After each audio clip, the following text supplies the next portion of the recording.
If you have already applied for admission and are no confused on how to prepare your bank statement, so this video is for you. I'll explain some common mistakes that can lead to the visa rejection, and I'll also explain some common tips that can ultimately increases your chances of getting the visa. So let's get started.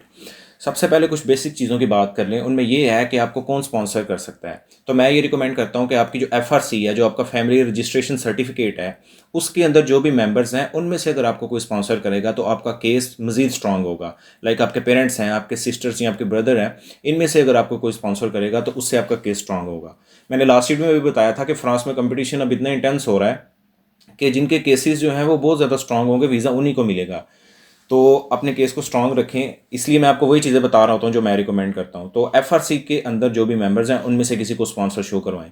अब दूसरी चीज़ ये है कि account जो है वो कितना पुराना होना चाहिए। इसमें यह है कि आप न्यू अकाउंट से बैंक स्टेटमेंट शो नहीं करवा सकते। आपका अकाउंट एटलीस्ट 1 ईयर ओल्ड होना चाहिए, तो उसमें आप स्टेटमेंट शो करवा सकते हैं। सही है।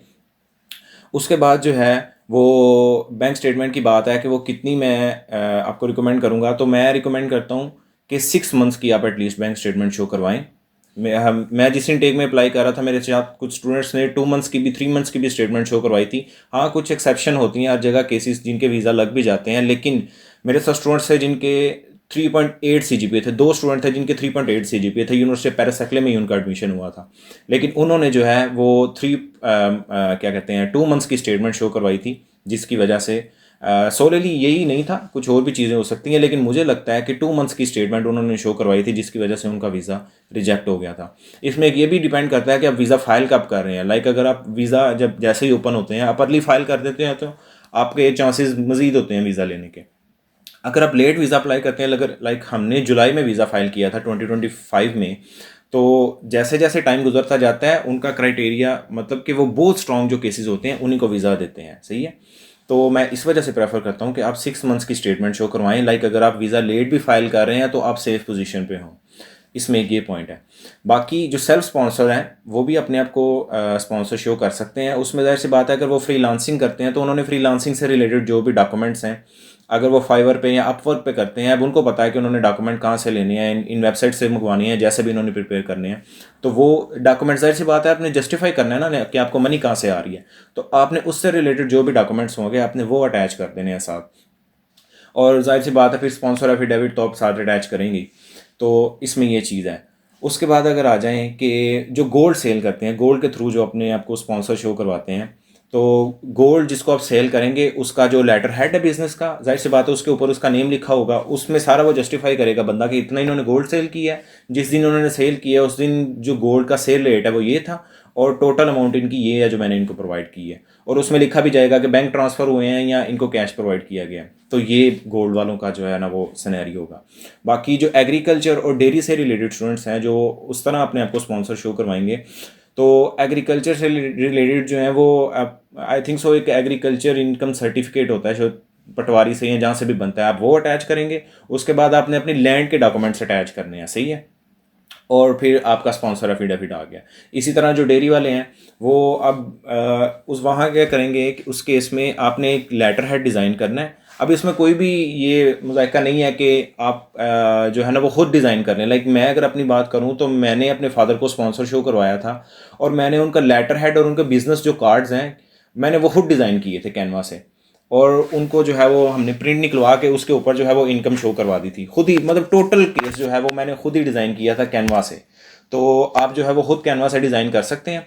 उसके ऊपर आपने सारा जो है वो जस्टिफाई कर देना है कि हमारे पास इतने जो है वो जानवर हैं हमारे पास, और इस तरह जो है वो उनकी इनकम आती है। लाइक अगर सेल की हैं तो उनकी सेल स्लिप्स साथ अटैच कर दें। अगर आप जो है वो मिल्क प्रोवाइड करते हैं तो आप जो है वो उसका लेटर हेड बना के उसमें सारा जस्टिफाई कर देंगे। एक चीज़ ये होगी। अब स्पॉन्सर वाला जो है वो तो क्लियर हो गया। अब आते हैं कि बैंक स्टेटमेंट जो है वो कितनी शो करवानी है, क्योंकि मेन टॉपिक ये है हमारा। इसमें ये है कि मंथली अगर आप कैंपस फ्रांस की चेकलिस्ट देखें तो उसमें उन्होंने बताया हुआ है कि €615 पर मंथ। सही है। और अगर आप M1 कर रहे हैं, अभी मैं सिर्फ पब्लिक यूनिवर्सिटीज़ में जिनका एडमिशन हुआ है उनकी बैंक स्टेटमेंट की बात कर रहा हूँ, प्राइवेट वालों की बाद में बात करते हैं, जिनकी 254 यूरो फीस है। सही है। तो अगर आपका M1 में एडमिशन हुआ है या M2 में एडमिशन हुआ है, एक चीज़ समझ लें कि ये दोनों एक एक 1 ईयर के प्रोग्राम्स हैं। बेशक आपका M1 में एडमिशन हुआ है या बेशक आपका M2 में एडमिशन हुआ है, दोनों 1 ईयर की प्रोग्राम है। तो 615 यूरो को आपने 1 ईयर जो 12 मंथ्स बनते हैं उनसे मल्टीप्लाई करना है, तो आपकी ऑलमोस्ट 7300 यूरो स्टेटमेंट बनती है। अगर पाकिस्तानी रुपीज़ में बात करें तो ऑलमोस्ट 25 लाख रुपया बनता है। सही है। लेकिन मैं ये रिकमेंड करता हूँ कि आप बॉटम लाइन को टच ना करें, आप एटलीस्ट 30+ स्टेटमेंट शो करवाएं। मेरा यूनिवर्सिटी पैरासाइक्ले में एडमिशन हुआ है, मेरा 254 यूरो फीस थी और मैंने 36 लाख स्टेटमेंट शो करवाई थी। सही है। तो मैं भी आपको ये रिकमेंड करता हूँ कि आप जितनी मैक्सिमम स्टेटमेंट शो करवा सकते हैं, 30 से नीचे तो बिल्कुल ना करवाएं, 30 से ऊपर आप जितनी मैक्सिमम करवा सकते हैं तो उससे आपका केस मजीद स्ट्रांग होगा। सही है। ये पब्लिक यूनिवर्सिटीज़ वालों के लिए है। आगे आ जाता है प्राइवेट यूनिवर्सिटीज़ वालों के लिए। तो इसी तरह 615 यूरो पर मंथ उन्होंने स्टेटमेंट शो करवानी है, जितने ईयर्स का उनका प्रोग्राम होगा, और फिर जितनी उनकी फ़ीस होगी, क्योंकि जाहिर सी बात है प्राइवेट यूनिवर्सिटी में उनकी 2 3 4 5 हज़ार जितनी भी फ़ीस है, इससे ज़्यादा ही होगी, लेकिन जितनी भी फ़ीस है, मतलब आप समझ लें कि 30 लाख तो आपने शो करवाना ही करवाना है। इसके साथ आपकी जितनी भी फ़ीस है, 20 लाख है, 25 लाख है, आपने वो भी शो करवानी है। तो ये प्राइवेट यूनिवर्सिटीज़ वालों का जो है ना वो सिनेरियो है।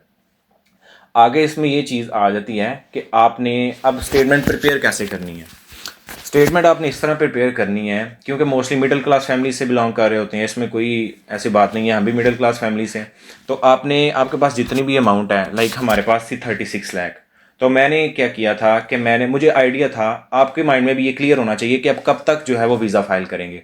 तो आपने जिस मंथ से आप स्टार्ट कर रहे हैं और जिस मंथ में आपने वीज़ा फाइल करना है, उस दौरान आपने अपनी सारी अमाउंट जो है वो डिवाइड कर लेनी है। लाइक अगर आप फरवरी से अपनी स्टेटमेंट शो करवाएंगे, सही है, तो आपने देख लेना है कि मैंने लाइक जुलाई में या अगस्त में वीज़ा फाइल करना है, तो आपने 50,000 या 1 लाख जो है वो 1 वीक के गैप से जो है वो डिपॉजिट करवाना है बैंक के अंदर। और आपने सिर्फ डिपॉजिट नहीं पैसे करवाने हैं, आपने विड्रॉ भी करवाने हैं। ये इनकम में या जो बैंक स्टेटमेंट होती है मनी, उसमें फ़्लो शो करता है।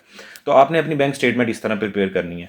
आसान अल्फाज में बात करूँ तो आपने उस अमाउंट को डिवाइड करना है, उसको डिपॉजिट करवाते जाना है और अंदर अंदर विड्रॉ भी करवाते जाना है, ताकि एक नेचुरल स्टेटमेंट आपकी जो है ना वो एम्बेसी को शो हो। तो इस तरह आपने अपनी स्टेटमेंट शो करनी है। तो आपने अपनी स्टेटमेंट उस मंथ तक शो कर लेनी है, और उससे वीज़ा फाइल करने से पहले 10 दिन पहले आपने होल्ड कर लेनी है मनी। 10 दिन के बाद, मतलब कि वीज़ा फाइल करने से 10 दिन पहले आपने मनी होल्ड कर ली, उसके बाद आपने उन पैसों को छेड़ना नहीं है। ना ही उनमें कहीं से पैसे हैं, ना ही उसमें आप पैसे जो है वो डिपॉजिट करवाएं या विड्रॉ करवाएं। ये इसमें जो है ना वो मेन चीज़ है। बाकी इसमें एक और चीज़ है कि अगर आपका बैंक ट्रांसफ़र भी अंदर हो रहा है तो उसका कोई भी इशू नहीं है।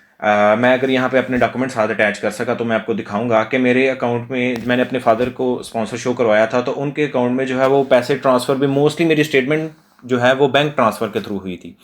तो आप बैंक ट्रांसफ़र भी अगर आपकी अमाउंट है तो इसमें कोई भी इतना इशू नहीं है। बस ये है कि जो आपके लेटर हेड्स होंगे उनमें आपने जस्टिफाई कर देना है कि इतनी अमाउंट है, और ये साथ आपने, और ये सारे जो है ना लेटर हेड्स ये कैनवा से डिज़ाइन हुए हैं। मैंने कैनवा से डिज़ाइन किए थे, और इनके अंदर मैंने एक एक दिन की 4 4 5 5 लाख की भी सेल शो करवाई थी। अब इमेजिन कर सकते हैं, जाहिर सी बात है मिडिल क्लास फैमिली में इतना तो नहीं होता एक एक दिन की सेल में।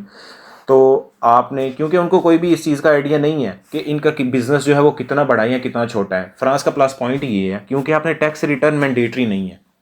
और अगर आप मिडिल क्लास फैमिली से बिलोंग करते हैं तो मैं रिकमेंड करूंगा कि टैक्स रिटर्न ना शो करवाएं। हाँ, अगर आपके बहुत स्ट्रांग है तो शो करवा दें, लेकिन अगर आपके इतने स्ट्रांग नहीं है तो उनको शो ना करवाएं।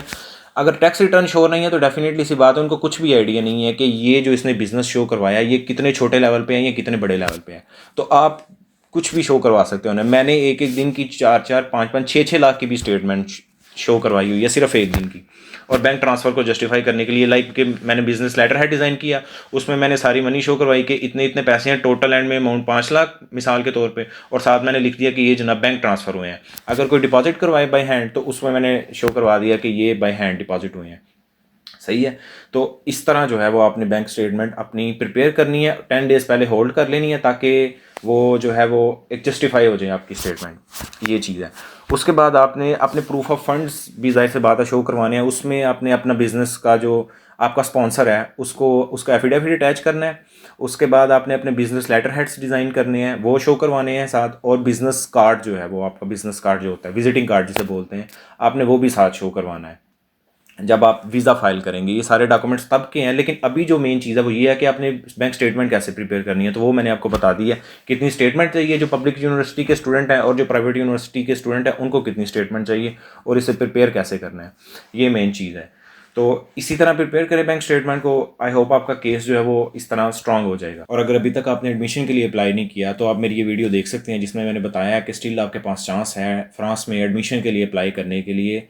बेशक CF के एडमिशन्स क्लोज हो चुके हैं, लेकिन स्टिल आप अप्लाई कर सकते हैं, तो इस वीडियो को आप देख सकते हैं। बाकी अगर आपके कोई क्वेश्चंस हैं तो आप कमेंट में पूछ सकते हैं। अगर आप चाहते हैं कि मैं किसी स्पेसिफिक टॉपिक पे वीडियो बनाऊँ तो वो भी आप कमेंट में बता सकते हैं, तो नेक्स्ट वीडियो हम उस पर बना लेंगे। मिलते हैं नेक्स्ट वीडियो में। अल्लाह हाफिज़।